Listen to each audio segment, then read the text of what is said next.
SCB của Việt Nam đang lâm vào cảnh tuyệt vọng sau 3 tháng mòn mỏi đi tìm câu trả lời từ phía ngân hàng, cũng như gõ cửa cầu cứu khắp nơi mà chỉ nhận được những lời hứa suông và hầu như không được đoái hoài. Trời ơi, chúng tôi như bị bỏ rơi.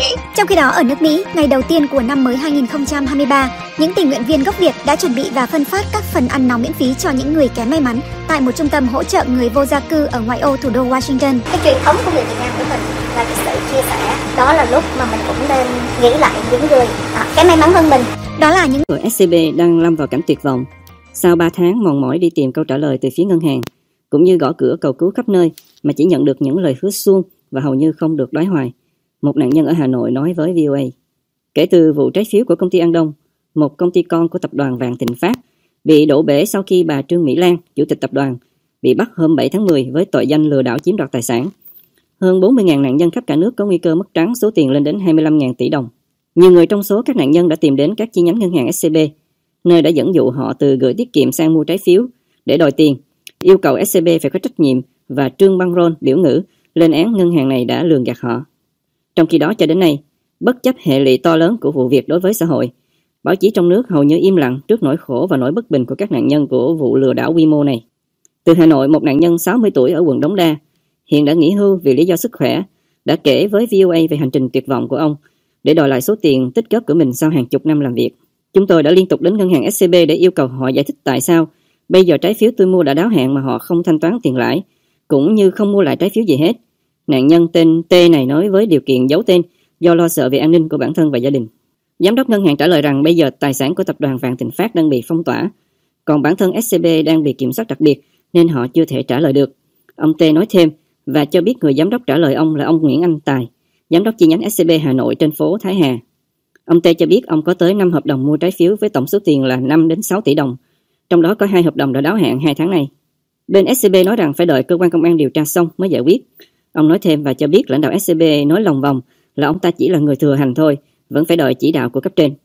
Về trách nhiệm của SCB trong vụ việc, ông T nói ông đã chất vấn ngân hàng tại sao với tư cách là một định chế tài chính, vốn chỉ cho vay khi người vay có tài sản đảm bảo, mà lại bán cho khách hàng một sản phẩm không có gì là đảm bảo. Như thế khác gì để chúng tôi vào chỗ chết, ông lập luận. Ngân hàng họ nói họ chỉ bán thôi chứ không biết sản phẩm như thế nào. Nạn nhân này cho biết. Thế bây giờ như thế là các anh hóa là các anh lừa chúng tôi để đẩy chúng tôi đến chỗ chết à?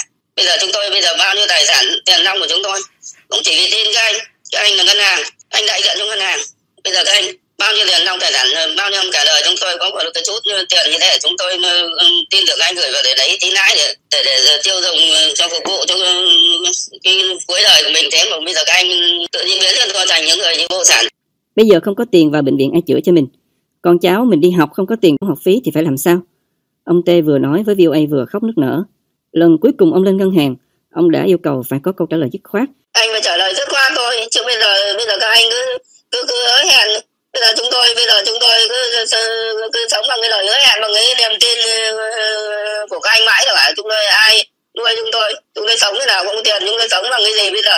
Họ nói họ ghi nhận ý kiến của chúng tôi và sẽ chuyển đến các cơ quan chức năng. Ông nói. Lúc nào lên mở chờ rồi đổ lỗi cho nhau, coi chúng tôi như cái quả bóng đá đi đá lại hết đá chỗ nọ đá chỗ kia thôi. Ngoài ngân hàng SCB, ông T cùng các nạn nhân khác cũng đã đến cả các cơ quan chính quyền kêu cứu, cũng theo lời tường trình của ông, nhưng không có kết quả gì.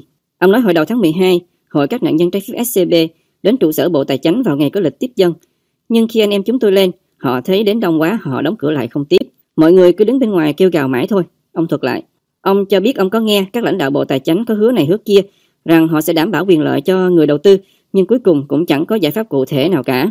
Bên cạnh đó, các nạn nhân cũng ra ủy ban phường, xã kêu cứu, nhưng tất cả đều vô cảm với chúng tôi. Ông kể, một số nạn nhân cũng đã gửi đơn sang công an tố cáo SCB lừa đảo. Trời ơi, con làm gì chúng tôi như bị bỏ rơi. Theo lời ông T thì ông là khách hàng gửi tiết kiệm lâu năm ở SCB nên tin vào ngân hàng và bị nhân viên ngân hàng đưa ra đủ lời hứa hẹn và đảm bảo nên mới sập bẫy trái phiếu.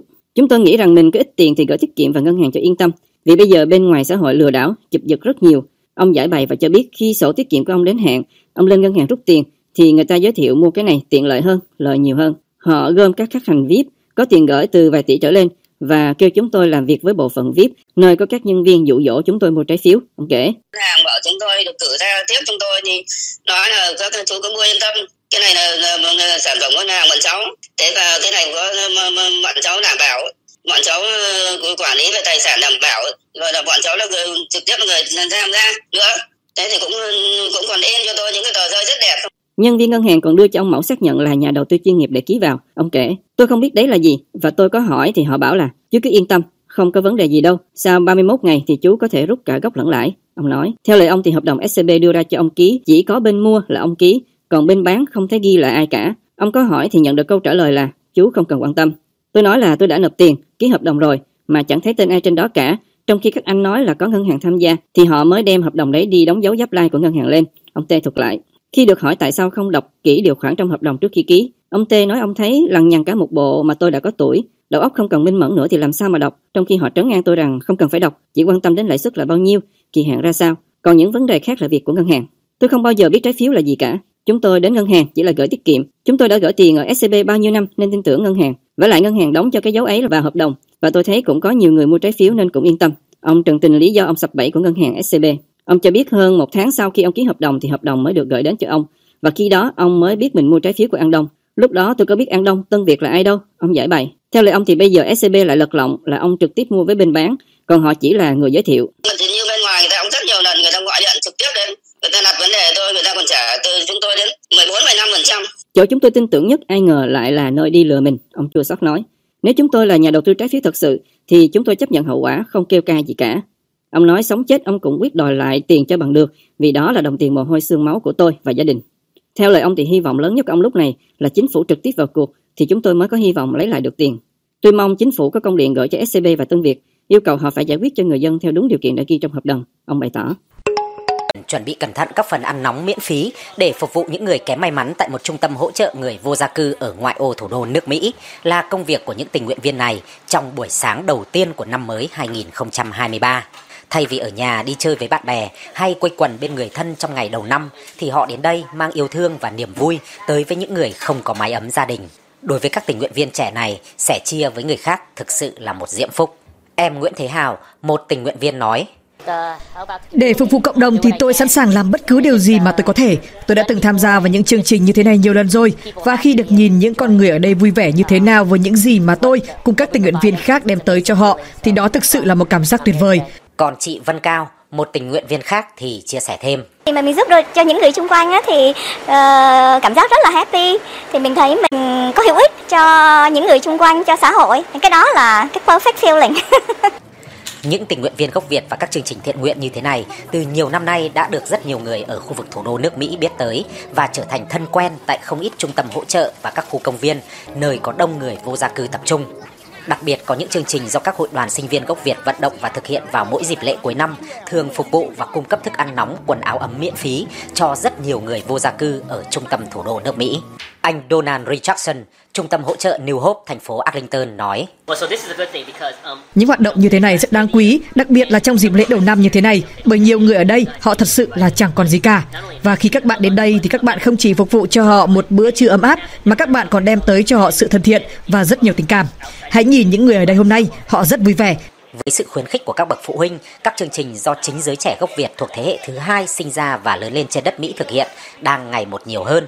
Các bạn cũng đang đóng vai trò chính trong hầu hết các hoạt động thiện nguyện dành cho người kém may mắn ở khu vực thủ đô nước Mỹ. Chị Nguyễn Thu Thủy, Trung tâm Người Mỹ gốc Á, chia sẻ thêm. Thì đây cũng là dịp để mà nói lên cái truyền thống của người Việt Nam của mình và cái sự chia sẻ và cái sự giống như là cũng để mang đến cho các bạn trẻ một cái điều là khi mà mình được may mắn hơn nhiều người khác thì đó là lúc mà mình cũng nên nghĩ lại những người cái may mắn hơn mình. Với hơn 60.000 người gốc Việt sinh sống ở khu vực thủ đô Washington DC cùng hàng chục hội đoàn khác nhau, hoạt động thiện nguyện của cộng đồng người Việt được đánh giá là một trong những mặt nổi trội, thu hút nhiều gia đình và các bạn trẻ cùng tham gia. Các hoạt động trong cộng đồng cũng được trải đều phục vụ nhiều đối tượng khác nhau, từ người già neo đơn, các cựu chiến binh chiến tranh Việt Nam, những gia đình và trẻ em có hoàn cảnh khó khăn, cho tới những người vô gia cư kém may mắn. Các chương trình từ thiện cũng được thực hiện xuyên suốt trong năm, nhưng sôi nổi nhất